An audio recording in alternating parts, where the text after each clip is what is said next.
Maka Rasulullah SAW menyampaikan dalam hadisnya, mengumpamakan, bahkan bersumpah Rasulullah, wallahi, demi Allah, mad dunya fil akhirati illa mithlu yaj'alu ahadukum isba'ahu fil yammi falyandur bima yarji. Kata Rasulullah, demi Allah, kalau dunia dibandingkan dengan akhirat, itu sama dengan kalian datang ke lautan, kau celupkan, kata Rasulullah, telunjukmu ke lautan, lalu kemudian kau angkat telunjuk itu, falyandur bima yarji. Apa yang tersisa di tangan jari ini, Pak? Setetes, dua tetes. Akhirat itu sama dengan samudra, lalu dunia itu sama halnya kau celupkan tanganmu, angkat, yang tersisa itulah dunia. Lebih luas akhirat. Dunia itu cuma setetes. Jadi kalau nanti Ustadz Herul bikin vlog, hai guys, dunia itu hanya setetes. Ketika engkau dapat dunia itu, kau jangan sombong, kau jangan bangga, karena yang kau dapatkan cuma setetes.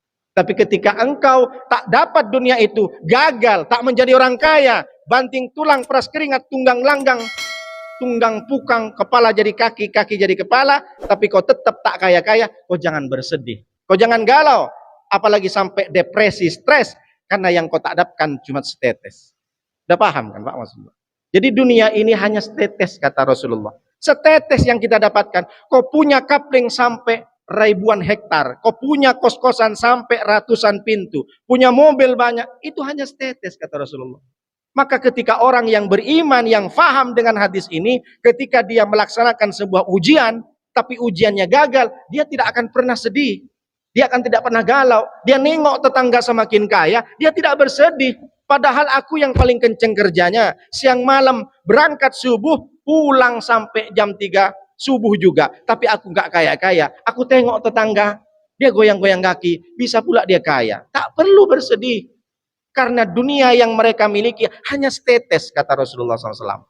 Maka ketika kita dapat dunia kaya kita tak sombong, yang kita dapatkan cuma setetes. Ketika kita tak dapat dengan dunia ini, juga tidak bersedih, karena yang tidak didapatkan kita setetes. Makanya orang kafir yang tidak beriman, ketika dia memaknai dunia, dia depresi ketika dia gagal, akhirnya bunuh diri, Pak. Berapa banyak orang bunuh diri?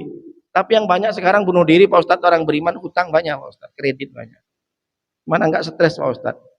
Mobil kredit, rumah kredit, Magicom kredit, setrika kredit, HP pun kredit, Pak Ustadz. Stres dia mau bayar, bunuh diri.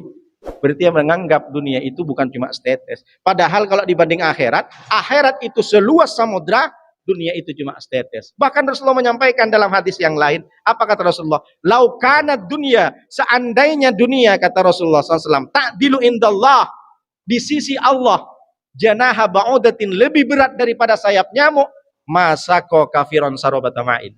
Maka Allah itu tidak akan pernah memberikan air minum walaupun seteguk kepada orang yang kafir. Apa maknanya?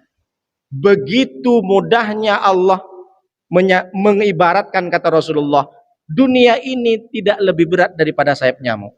Bapak tahu kan sayap nyamuk bagaimana? Jangankan sayap nyamuk, nyamuk aja tak berguna, Pak.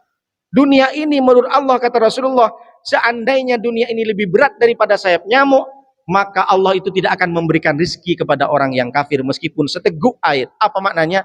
Harta yang kita miliki ini lebih banyak lagi orang tak beriman kepada Allah.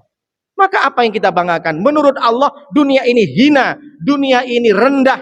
Jangan kau terlalu fokus dengan dunia. Tapi bukan berarti kita tak boleh cari dunia. Kita mesti harus kaya. Tapi jangan sampai dunia yang kita miliki adalah tujuan daripada hidup kita.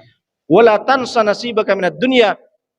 Jangan kalian tiba-tiba karena tidak cinta dunia, kau tak cari dunia. Silakan kau cari dunia sebanyak-banyaknya, tapi bagaimana dunia itu menjadi tujuan akhirat daripada kita. Abdurrahman bin Auf, Sayyidina Utsman, mereka orang-orang kaya. Jangan pula habis ini Bapak tinggal di Barelang. Kenapa Pak tinggal di Barelang? Saya ini sudah tidak cinta dunia, Pak. Saya tinggalkan, istri pun saya tinggalkan, Pak. Itu tak betul. Hidup di Barelang dengan rumah seadanya, dia nanam jagung, nanam ubi, kemudian dia pelihara ikan.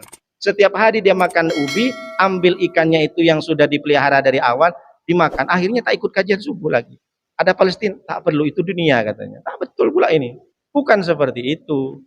Jangan dunia jadikan tujuan akhir daripada hidupmu. Silahkan kau kaya, tapi kekayaanmu bagaimana menolong agama Allah. In tansurullah yansurukum.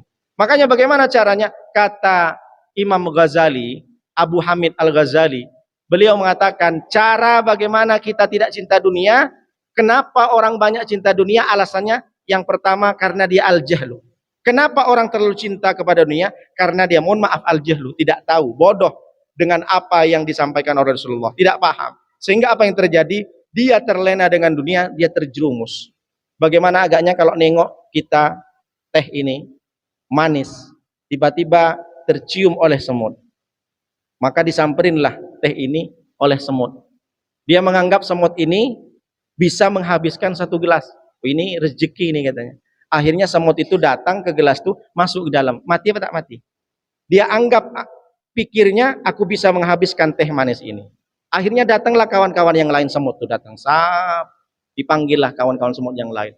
Mereka juga mengira teh ini adalah milik kita, kita habiskan. Masuk juga, mati semua. Maka datanglah orang yang menyelamatkan semut-semut dari cinta dunia. Siapa itu? Emak-emak. Ambillah kapur barus. Dikasih kapur barus di sekeliling teh ini. Biar semut. Sebenarnya si emak-emak ini bukan berarti tak mau ngasih ke teh. Biar dia selamat. Tidak terjerumus juga kepada dunia. Dunianya semut itu kan teh. Ada gula. Nah, itu. Kalau kita kan uang. Kalau bapak-bapak ya anak gadis perempuan. Macam lah. Bukan bapak di sini. Pak Ustadznya ngasih anak ke situ terus. Jadi kalau semut datang itu mengambil dunia tehnya itu, diselamatkanlah sama emak agar kamu tidak terbunuh. Saya tak paham apakah emak-emak itu menyelamatkan dia untuk tidak terbunuh atau memang tambah dibunuh. Kalau kena kabur barus mati juga dia kan. Nah, ketika kita itu cinta dunia harus ada yang mengingatkan. Siapa yang mengingatkan? Ustadz, kiai. Itulah kenapa setiap sholat Jumat selalu disampaikan oleh khotib, wala tamutunna illa wa antum muslimun. Janganlah engkau mati kecuali dalam keadaan Islam. Itu pentingnya kenapa kita duduk di kajian subuh, direfresh, selalu diingat. Manusia ini kan selalu lupa. Itu sudah tahu. Tapi kalau nggak direfresh, itulah pentingnya kenapa kita ada kajian subuh, ada pengajian. Sholat Jumat pun itu saja yang disampaikan. Karena untuk mengingat kita, mencharger otak kita ini agar kita tidak terlena dengan dunia.